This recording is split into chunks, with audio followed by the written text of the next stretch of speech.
I can't see. Coming on now. Come on now. There he is. Okay. Now we got a picture. Here we go. I got you. How you doing today? Fine, thank you. How you doing? I can't complain. So you ready to rock? I'm ready for Friday. You know that. I'm off Saturday. All right. So, what are we doing with that trampoline? No, we thought about to start. All right.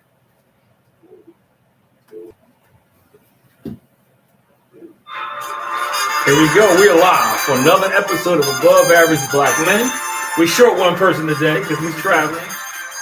But we got a very special guest. Looking forward to this show. Excited about this show tonight. So as we get into it, you all know me, Chris Putter Sr. Devin Pender, one comment, we have to get that to fade out better next time. But two, I always want to say, like, follow, subscribe, share Above Average Black Men. We want to get our subscribers and followers up. We want to interact with you guys. So help us out. Come on. And we got my man, Coach Tre. You there, bro?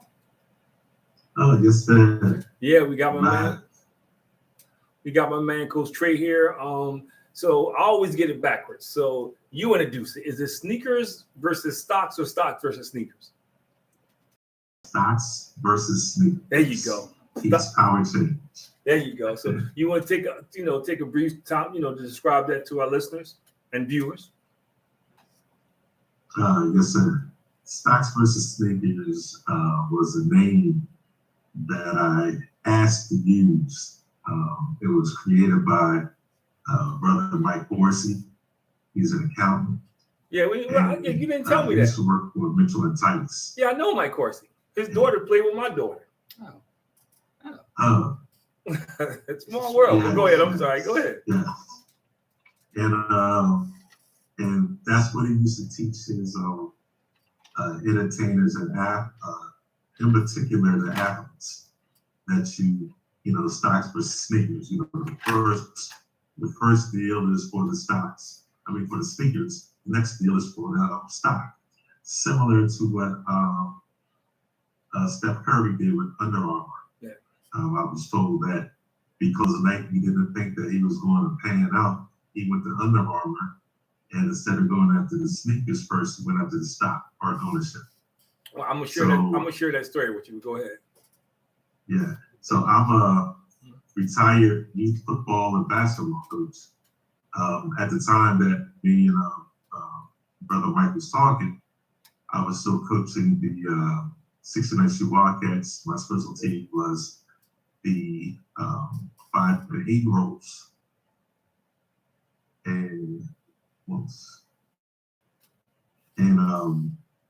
my parents, they were spending money on their cleats, and I would tell them, listen, your child's not going to be able to wear those cleats in January. So I like the term I use, and I actually changed it to stocks versus Jordans after I met this little princess, Jordan, who had 3 open heart surgeries before she was at the age of 2. She was so energetic with a half a heart, and I was afraid to get a hip replacement.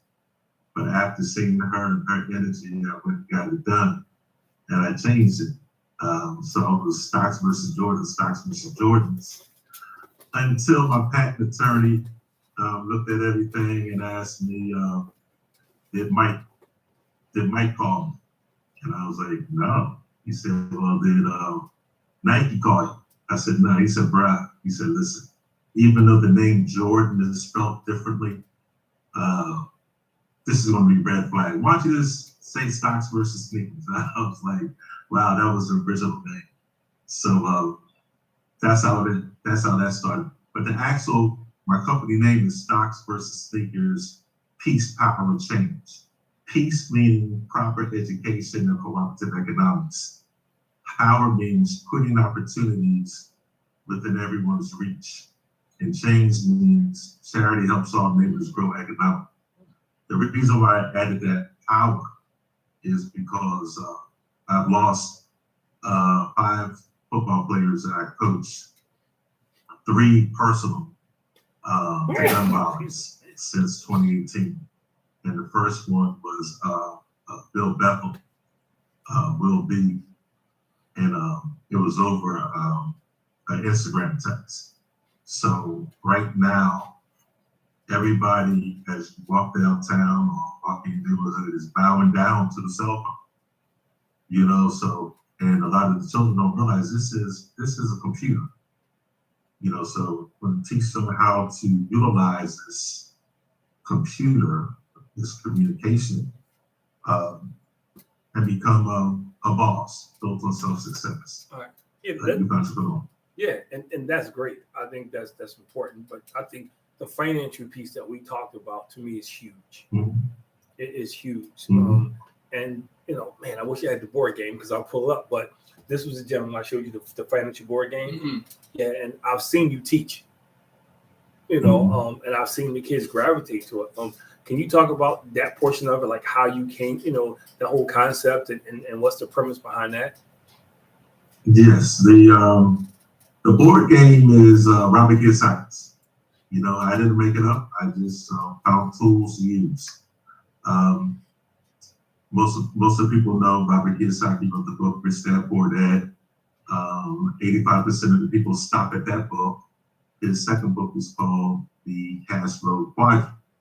Which quadrant do you live in? And then he has a game called Classic Cash Flow. And it teaches everyone how to escape the rat race. He talks about how the traditional educational system has us going to school, say get a good education, get a job, and then retire the 40 plan. Yeah. Well, inside of this game, the first thing that the children or young adults or adults, anybody, learns is a financial statement. And a financial statement has the income, expenses, assets, and liabilities.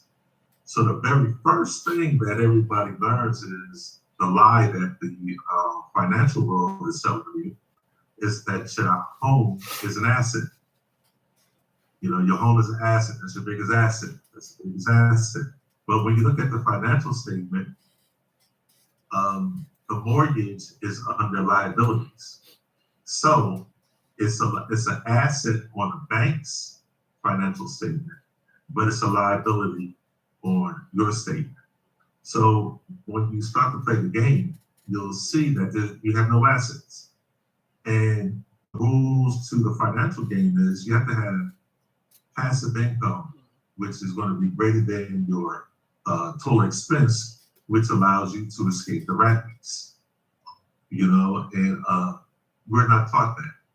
So I use the game to get into a dialogue. First, I started with my son. Actually, myself and a friend of mine, we used to have cash flow barbecues because I got tired of going to barbecue, and you know, barbecue turns into Seinfeld. You start hearing religious talk and then politics and sports, and you know, it's really boring to me. So I decided to just have a cash flow barbecue where make all the food, they bring the drinks, and then at one point I'll just start setting the table, and then it becomes curious to the people. And usually we do not allow a couple to sit next to each other, and you'll be surprised. You'll be surprised at the interaction that everybody has once they start getting to the game. But the one thing that is consistent is that within 15 minutes into the game, you can see the expressions on the people realizing that they should have been doing something different. So now, it's richdad.com, which is Robert Kiyosaki's website. You can go out there and you can play it for free.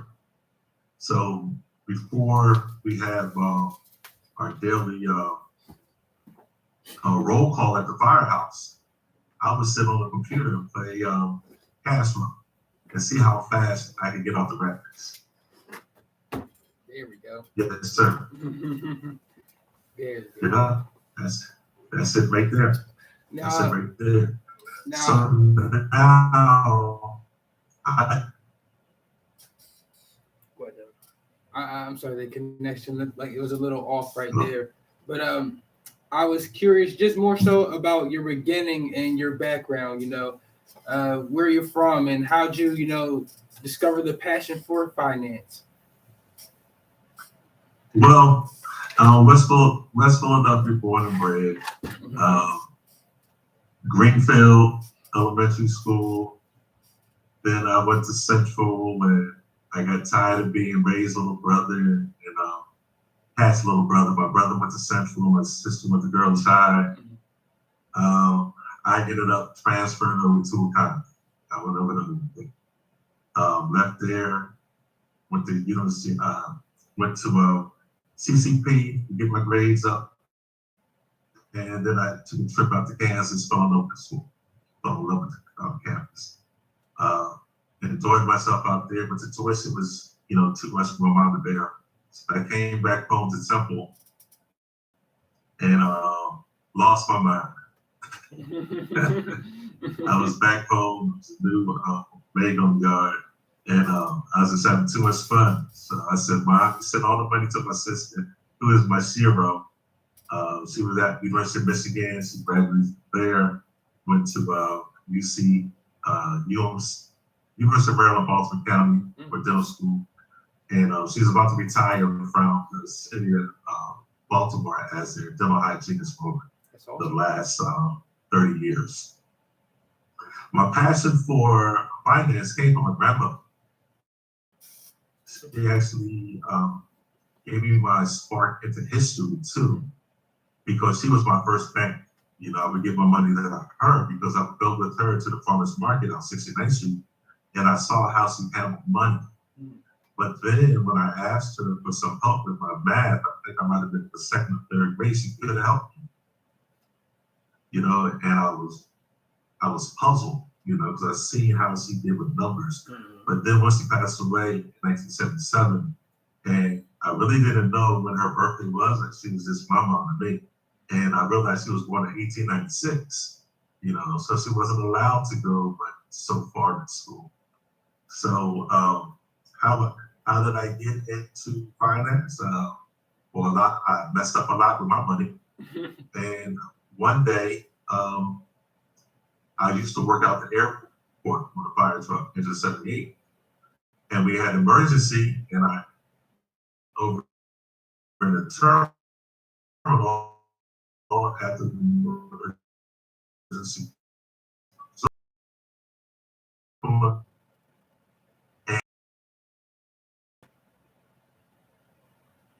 the prophet.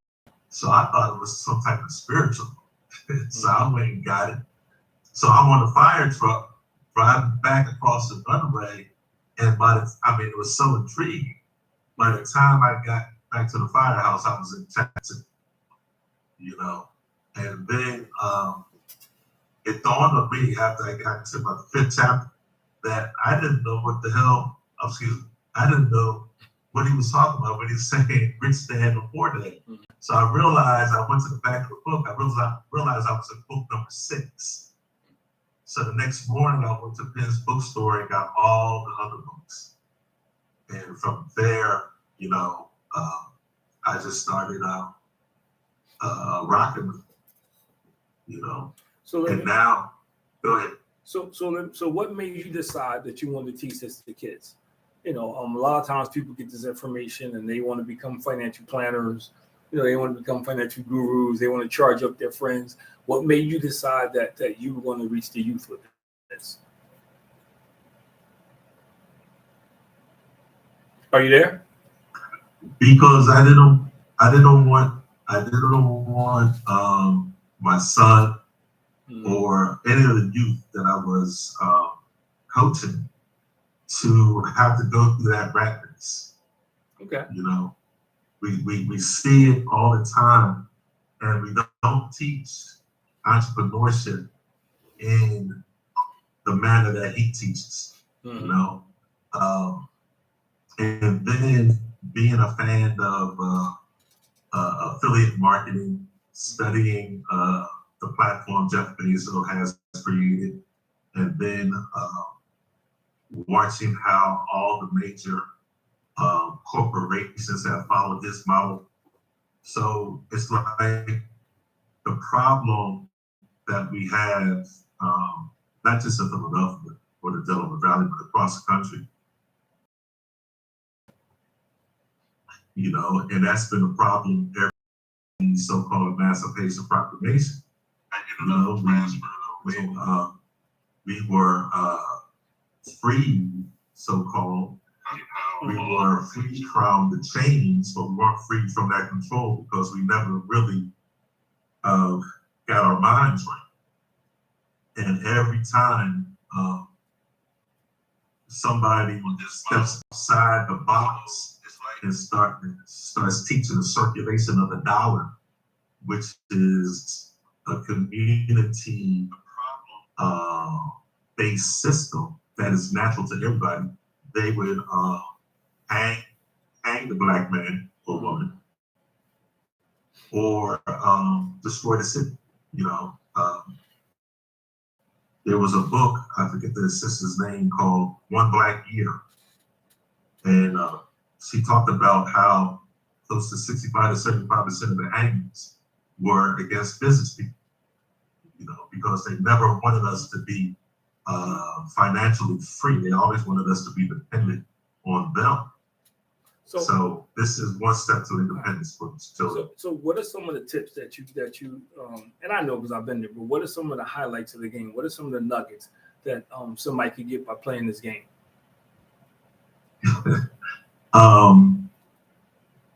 The number one tip, especially amongst the young men, is that they don't want a baby while they're young. Because when you play the game, you have the small deals, big deals. Small deals are investments, $5,000 or less. Big deal is an investment, 5,001 and above, which is compared to buying stocks or houses to fourplexes and eightplexes. You also have your doodads. A doodad is something that you always want to pay. Like your car got a flat, you got to pay that. You got to pay the towing or to get the tire changed, or your air conditioning died.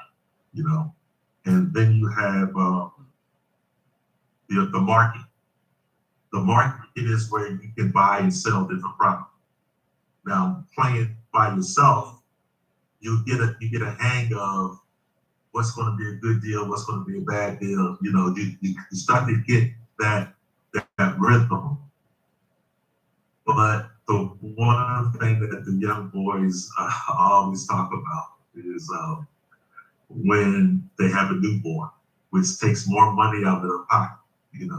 The one thing that I like, especially when I was playing it during the pandemic and we were on Zoom, you can actually look into the gentleman's with the young boys' eyes and see that they were really into it. Now, when I was at the McDaniel School, working with your young people, they really got into it. But the one thing that really stood out was that they were helping each other. If they got stuck on a word, if they got stuck on a math problem. And that same thing happened the first time I used this system with the young boys with the Kurt Berry Foundation. But you not to cut you off, but you're trying to sell this game. And this is great information. I'm not trying to sell the game. No, hear me out. You're trying to sell this game. I mean, you're trying to get people to buy into this, not spend money. But so if I'm listening to this show right now, and I'm trying to pick up, the gist of what's going on here. When I meant sell, I don't mean you're trying to sell the game. But how do you get somebody to buy into this? How do you get somebody to say, man, I want to try this? Well, right now, I'm focusing on going into the schools, after school program, because of what I experienced with the After School All-Stars and what I experienced with Harambe this past spring, the children want to learn about this. So this is just the stepping stone into the process of getting them to become a youth entrepreneur. So this is just, instead of me just jumping in, talking about this is how you're going to start a business, yada, yada, yada, up at this. And then teach them, this is what you need to know. This is why you need to have a business, And then that's another reason why I started the sneaker fundraiser. Because my focus right now is to help the children, help the parents pay their monthly expenses. Now, I was just curious. I hear you say you have a lot of success. With that. Yeah. Like I was saying, I was just curious to see, because I know you said you had a lot of success, with the after-school all-stars and different things like that. But, when I was in school, I don't really recall, you were teaching us about owning your own business or different things like that. Where do you think that disconnect really came from? Did it start like an earlier generation? Because like I said, I don't recall anyone telling me about anything like that. It was just Y equals MX plus B, all that different things like that you don't even really use today. Yeah. Well, there's really hasn't been any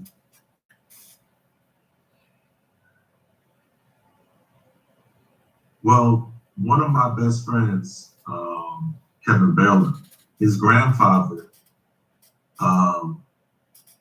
worked at a cleaners, Wilson Cleaners in New Jersey. And his side hustle was cleaning clothes he had his own little spot inside of Wilson Cleaners. So that was one of my first jobs, was to help take the clothes out the back. So as I grew in that and got more experience, one day I had to take him and Miss Amelia to the tax person so they could do taxes. So this is my really first experience with taxes. And when I saw him sign the form and it stated that he made about $42,000 that year, that's when I started thinking, wait a minute, I know that I bring him at least $5,000 to $6,000 on a Saturday. So that's when I started thinking entrepreneurship, But with the children, like I said, they need to know about this. But I know I've been, When I grew up, and Chris would tell you, there was Black businesses in my neighborhood, and then all of a sudden they started to fade out. And then we had the Koreans coming, and it just now everybody's in our neighborhood except for us.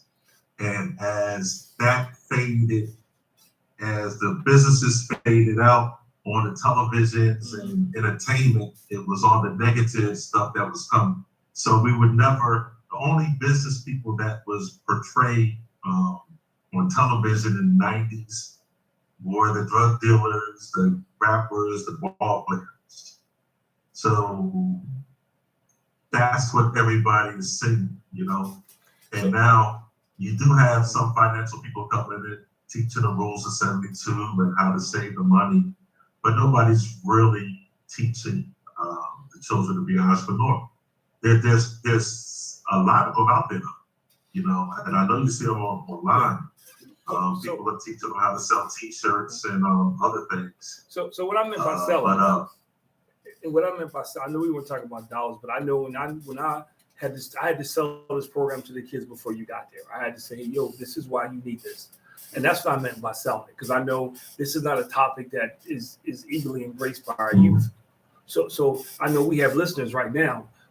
So what are 5 things that you can share with them, or 4 things about this game, you can share with them? Like, for instance, I know the thing that stood out to me, and it's kind of funny because when I describe the game, I always talk about this, the time we played it, when the child support card.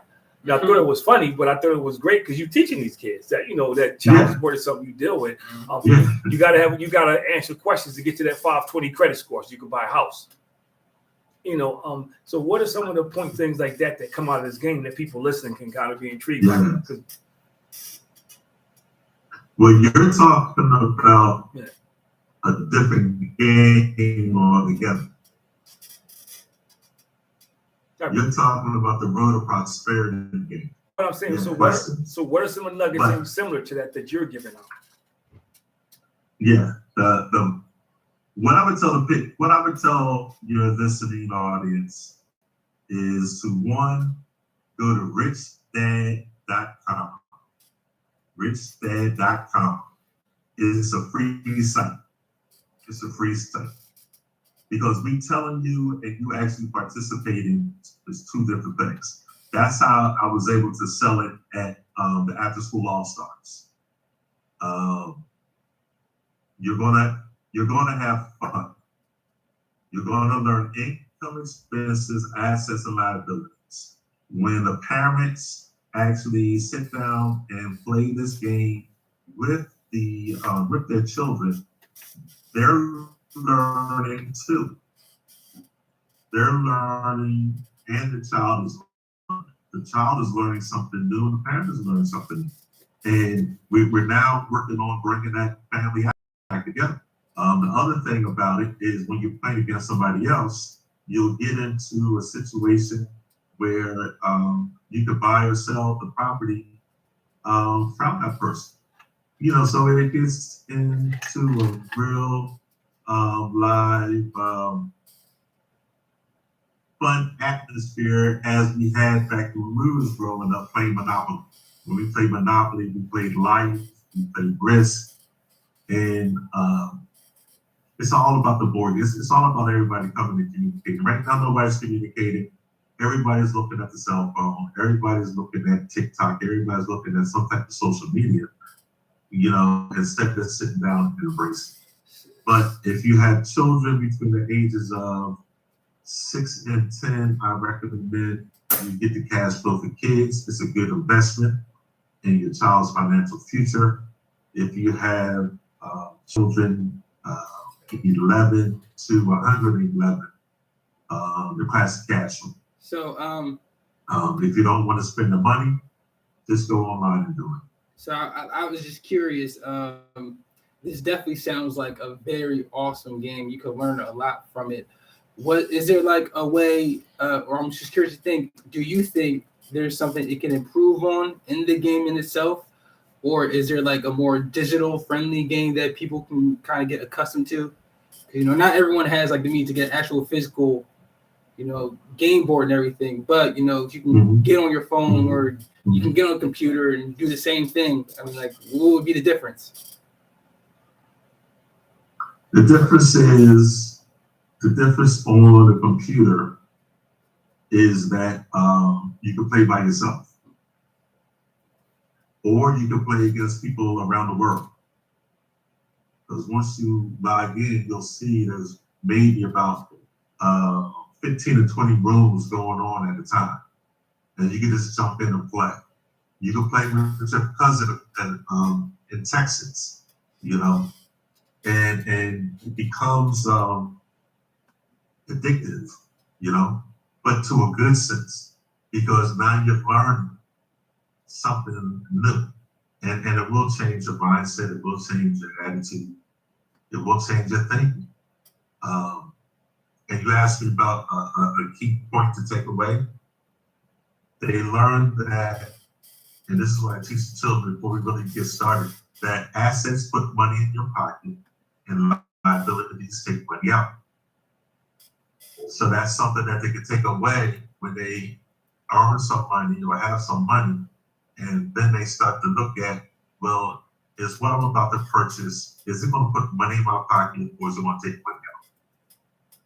And when they start getting to that type of critical thinking at that early age, things change.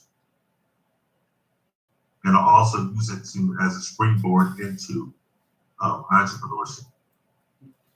Now, do you have a plan to get into more programs or develop more programs around this game? Do you have a plan to get into more schools? Oh, yes, yes. Right now, I'm just beta testing with Harambe and your father set me up with Overbrook Educational Center, I believe it is. Yeah, OEC. Yep. But I have a relationship with the big school, the big picture school, the whole box, and also have a relationship with the athletic director at Temple University, who has put me in contact with a nonprofit organization that has student athletes. And then the nonprofit organization pays the student athletes to come out and volunteer. So when I plant my flag in other schools, I'll be able to reach out to them so the volunteers can come.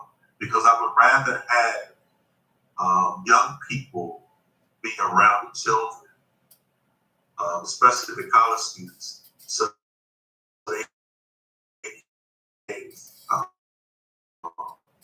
they're closer to their age, and then they can talk about, their experiences as high school students and what it took for them to get into college. And that's a connection that we lost, I believe, in the 90s, where a lot of the college students that grew up in the neighborhood didn't come back to the neighborhood to teach those behind them how to get off. So that's basically being a bridge builder. So as we look at the game, what is something, I know you gave us the website, but somebody listen, what is something that will stand out to somebody playing this game?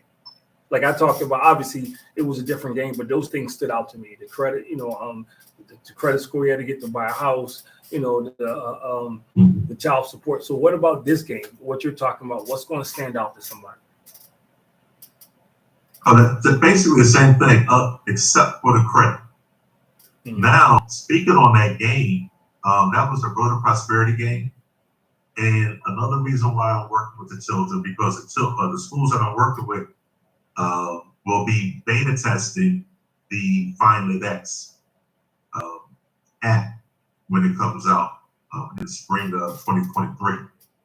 And that particular game or app is going to allow the children to further enhance their financial education and be rewarded with the correct answers. They're going to be rewarded with tokens, and these tokens will be have value to them, and they will be able to transfer the tokens. We have a partnership with a Gift to College, which is a 529 savings plan, a savings company, and they can transfer the tokens over to the Gift to College, which will start them a college savings plan.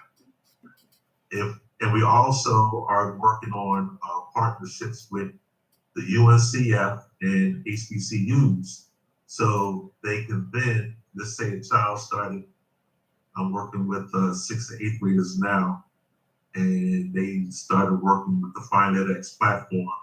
And by the time they get to the 12th grade, they have about 15,000 tokens, and decide to go to Delaware State. And we have a partnership with Delaware State.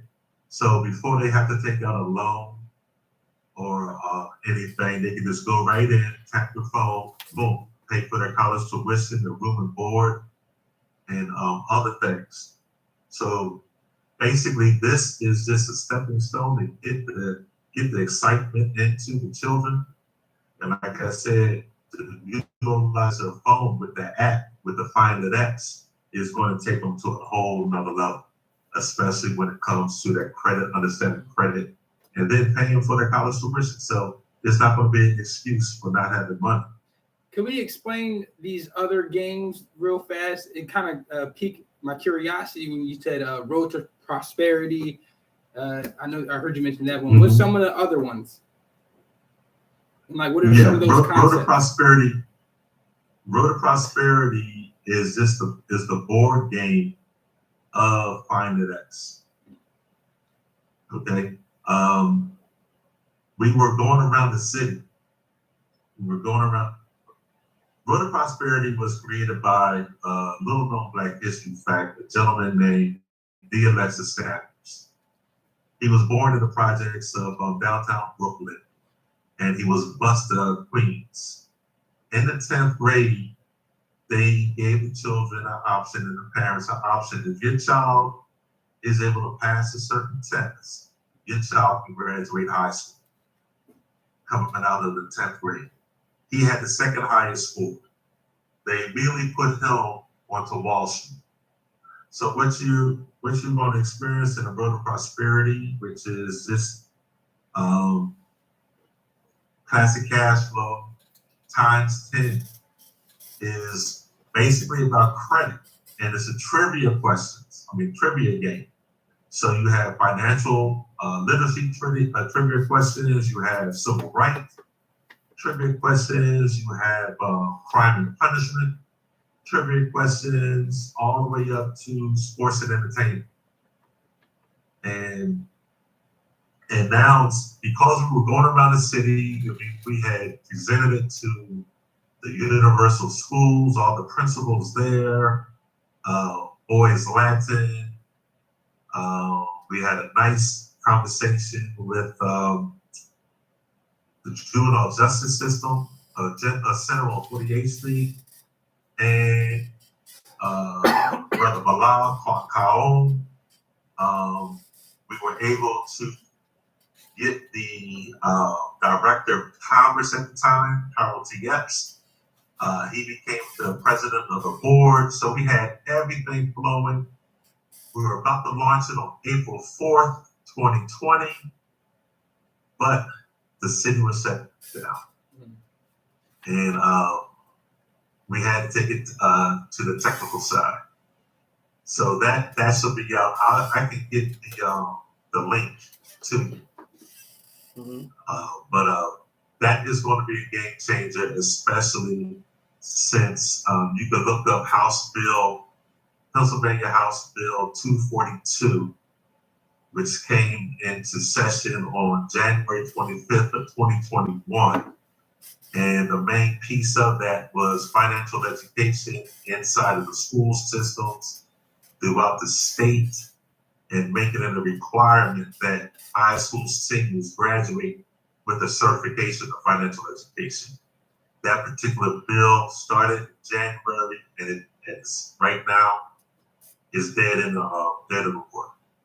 Now, I remember you saying you're going around different schools trying to get this thing launched. You said April 2020. That's when everything kind of shut down. How were you able to adapt moving forward? Through the pandemic? Yes. Zoom.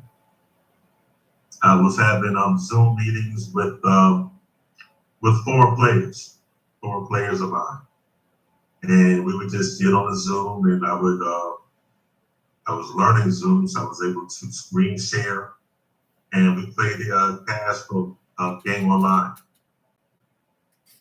and just started working with that.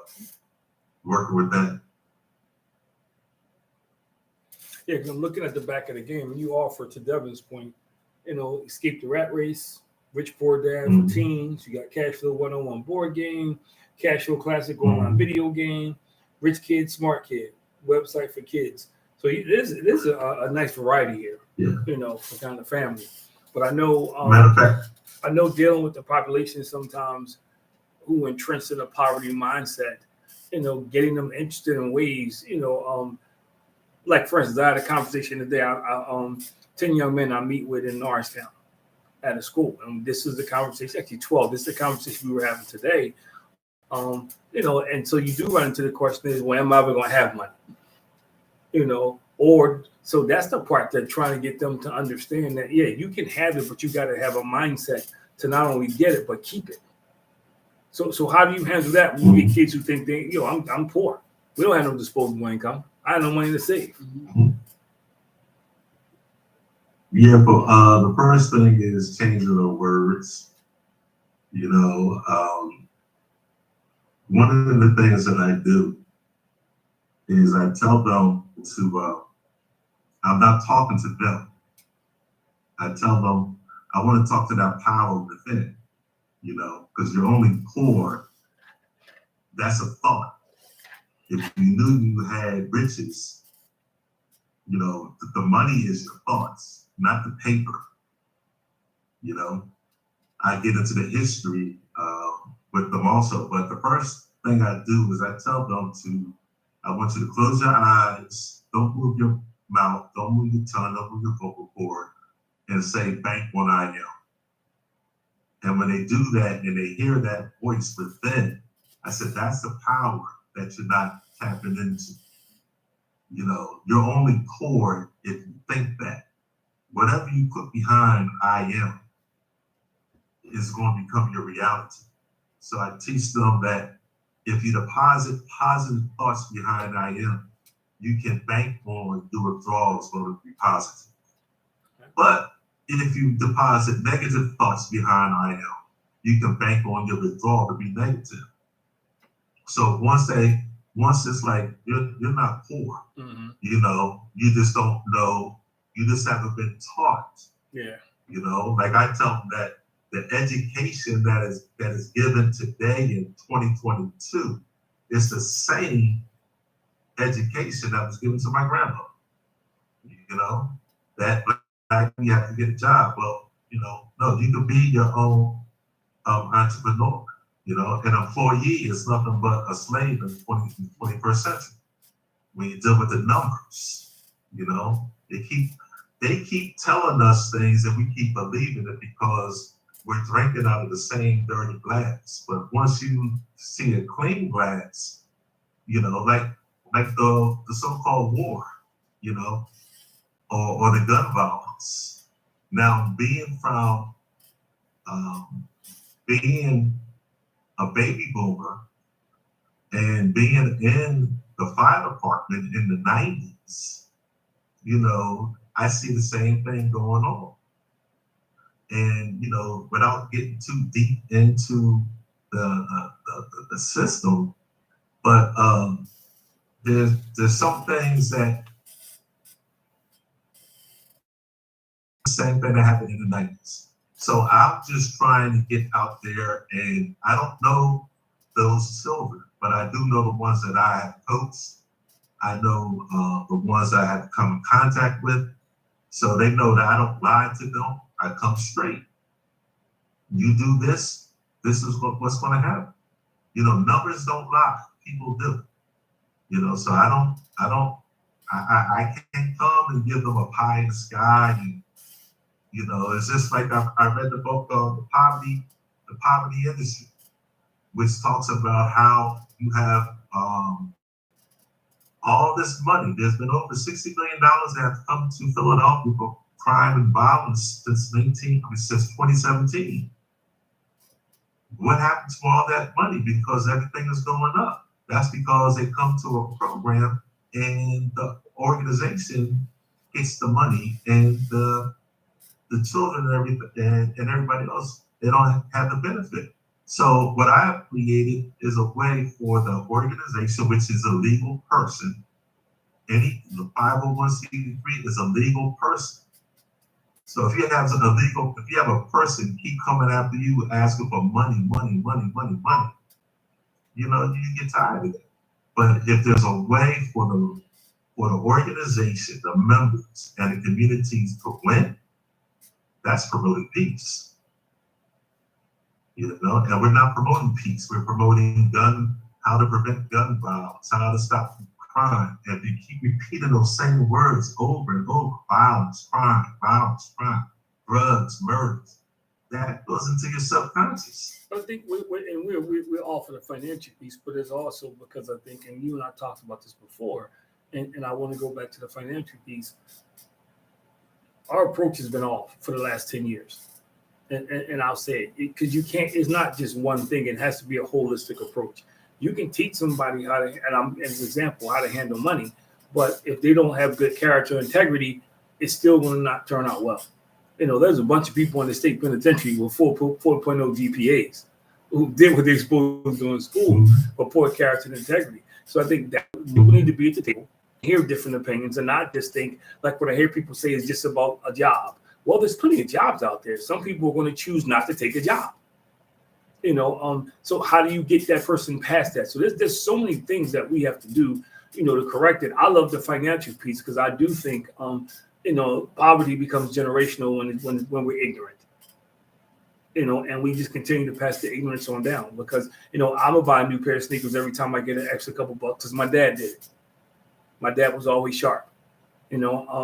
I'm not going to invest my money because I know people still go to check cashing place, which drives me crazy.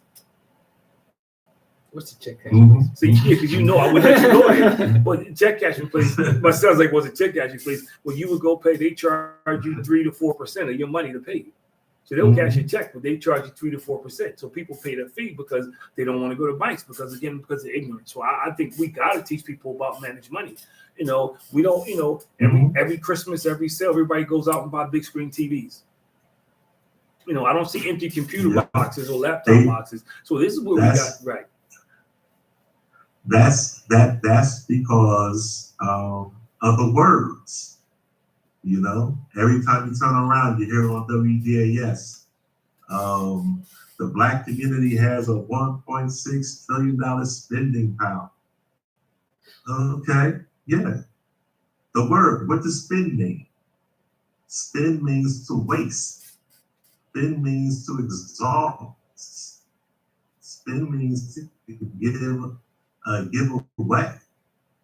So when a foreigner comes over and gets that visa, they're told, go into the Black community to work with each other. We have trained them that if you go there, they will come to you and buy your ice before they go to their own brother to buy their ice. That's why everybody comes into the Black community and gets rich over and over and over again. Now, speaking on the jobs, right? Now, there's many jobs out there, but is that job going to satisfy their economic dilemma? The one thing that I've listened to at these different town hall meetings, and there's many jobs, make $20 an hour, yada, yada, yada, and people start applauding. And I'm like, when are we going to have an accountant up here on this one of these panels? Because if I have a parent that has 2 children, right? That person or that parent needs to make a minimum $6,925 a month. That means that parent needs to have a job that's paying $43.28 an hour. Numbers don't lie, people do. You can go out to the Economic Policy Institute's family budget calculator. But that's part of the problem because a lot of these people out here that are murdering and killing, they're not a family of 2, man. You got some of these young boys out here, man, who are single. So I'm just saying, wait a minute, hear me out. Wait a minute. So there's 2 sides to the story. We always put that side up, and I agree with you.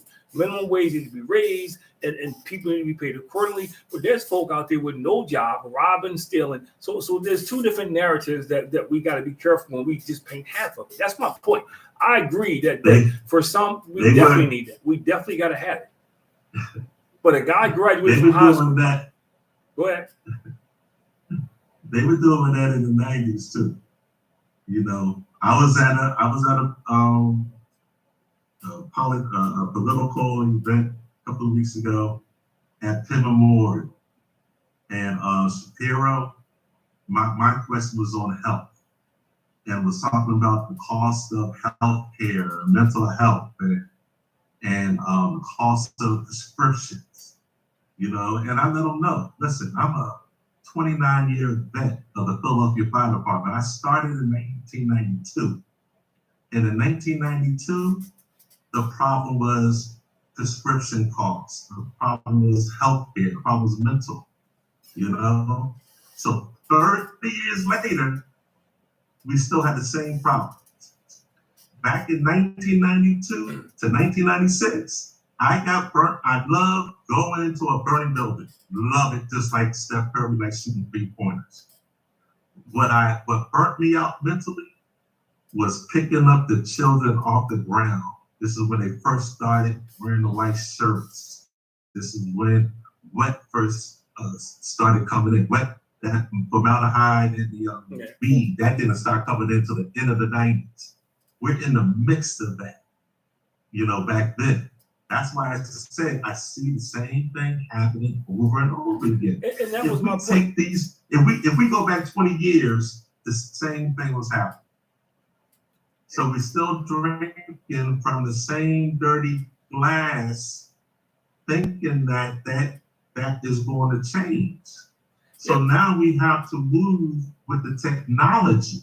So that they are going out there killing. I don't want to get into the government-made weed and everything else, but we have to change, and we have to finally come together. Do you know which movement was the most successful and has never been repeated in the Black community? Yeah, the Black Panthers. Which movement? The Black Panthers. No. What? The Montgomery boycott. Yeah, but see, what you're talking about. But you're talking about two different populations, and that's the part I think we have to be careful when we take everybody out there that's doing stuff that they shouldn't be doing and lump them into that same category. The people who are not making enough money, who can't get ahead. Because I get it. I'm a North Philly kid. I was in that category. I busted my butt to the things. I'm not comparing me to anybody else. But my issue is we got to be careful because we take everybody who's not doing what they're supposed to do and we lump them into that same category. And that's not accurate. That's why I'm glad you're doing what you're doing. Because we got to teach people to better manage their money. I agree with that 250%. The number one thing we have to teach is which side of the quadrant are you on? Because they're never going to make minimum wage high enough for an adult children to see. So now when they understand by playing cash, either be a business owner. You need to be an entrepreneur. Now you're on the right side, on the left side of the quadrant. You have 95% of the people and only 5%, and they're paying, they've got 5% of the people paying 95% of the taxes.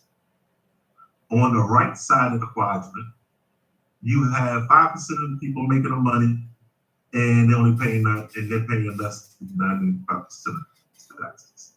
It's all in the code. That's why they call it the code. But I don't know the code.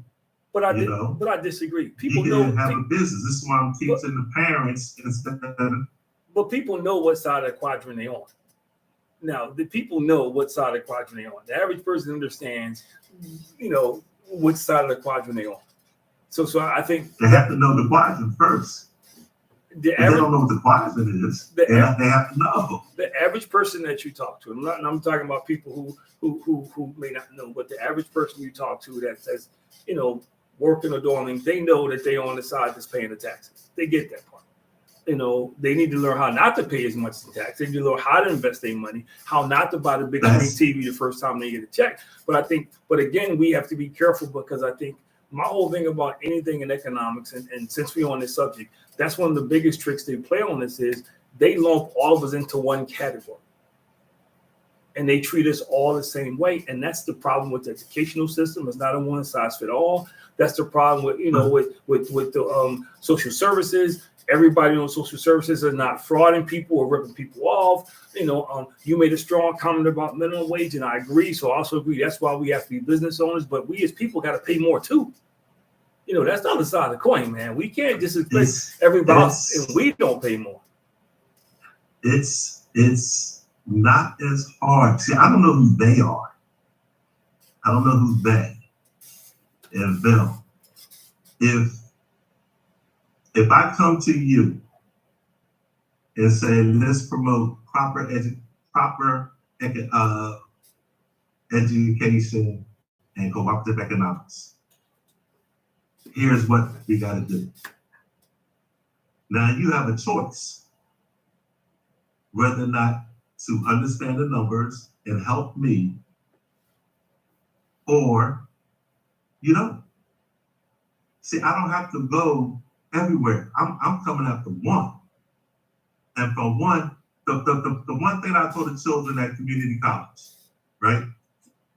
We have been taught that on the back of the dollar bill, there's a pyramid.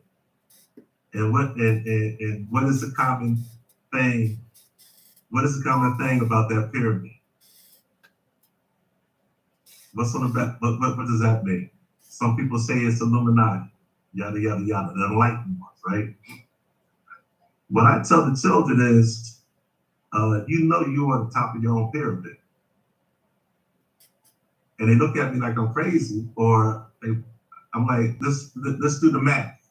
Let's do the math. Young man, what's your name again, sir? Devin. Sorry. Oh, me? Oh, Devin. I'm sorry. Devin, how many people did it take to create you? That's a tough one. Two. How many people did it take to create those two? I guess technically four. No, it's not technically. It's absolutely correct. Yeah. 4. And then you got 8, made those 4. 16, made those 8. So if you keep going, that's a pyramid. You're on the top of the pyramid. You are the enlightened one, but we've been told that we came from dust. And we've been under that mindset ever since. The hardest thing in the world to do is to put dust back together. When you put dust back together, then you have matter. See, the Black Lives Matter. Yes, that's true, but you got to break the words down and don't put them all together. Black lives mean to live matter. So the rules that we go by is you have to be fruitful. You have to multiply. You have to replenish. These are the rules that I teach the children. So I'm taking them back to the beginning. All right, we got 3 minutes. So I got to ask this question. So what do you mean? Yes, sir. So what do you mean we've been told we come by dust? Because I want to make sure I'm taking this in the right context. Oh, it's the same thing that my grandmother was taught when she was 4 years old. And I have my slave master's Bible that we came from Adam, that we came from dust. No, we were turned into dust through the making of a Negro, but we are from the one. And once we understand that we all are each other's brothers, now we can. That's why it says you have 2 hands. But that's not accurate. One hand, one hand to help yourself. But what you just shared is not accurate. And I don't want to get into the history lessons here, but I know the history. No, apparently not, because you made a comment. No. Hear me out. What my grandmother was taught. But I'm trying to explain to you, right? And that's why it's important that we know the correct history is we try to correct stuff. Mm-hmm. And when you try to correct stuff with erroneous information, it just makes it worse. That was my point. And we only got a minute left, so we can't get into it now. But it's a documentary out called Unspoken on Amazon Prime. Check it out. And it'll break all it down to you about where about the color of the Africans in the Bible, how we contributed to it, the original man, what the original man looks like, and it gives you the whole history of it. So, and it's not that, so you kind of got to dig into it. But we got a minute to go. To 88,000.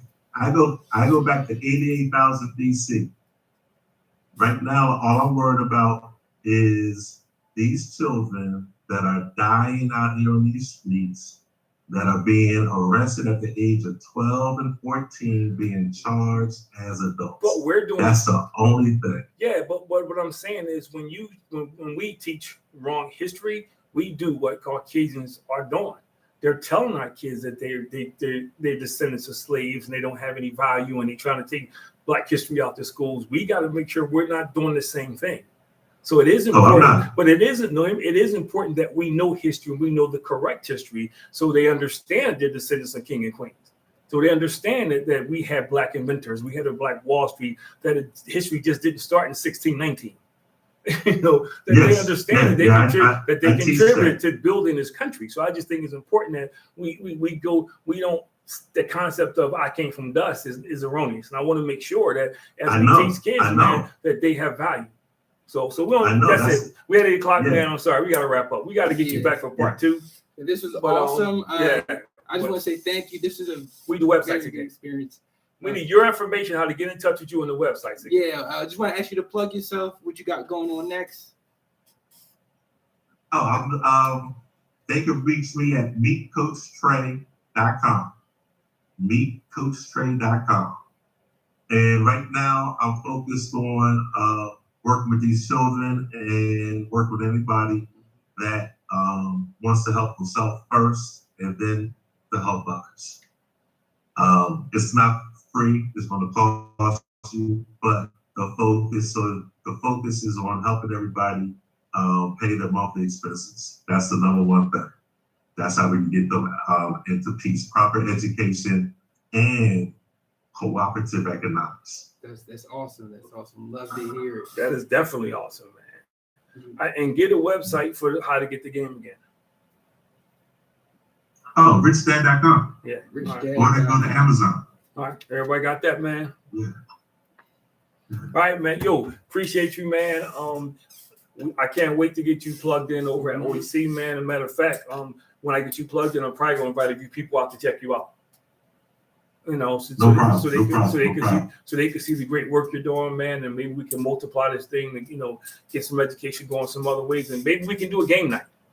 I got an idea from the barbecue thing, man. Maybe the space that we're in when you came to Legacy, maybe we do a cash flow game night.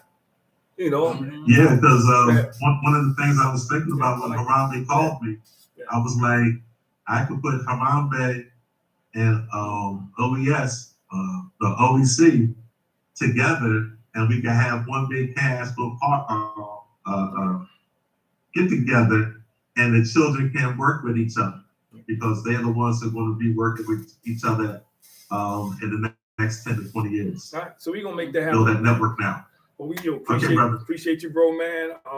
You stay safe out there, bro, and we'll connect so we can get ready for OEC. All right, we're gonna do this cash flow party, man. We're gonna do this cash flow party, man. Because yeah, definitely, man. Yes, sir.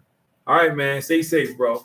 Thank you for your time. We appreciate everybody listening, man. We glad you guys tuned in for another episode of Above Average Black Men, man. Chris is not here. He's here in spirit. We had Coach Tre. We got myself. We got Devin. Like, follow, subscribe, share, comment, interact with us. Above Average Black Men on all platforms. And we will see you guys next week. Chris will be back. Talk to you guys later. Peace. Peace, man.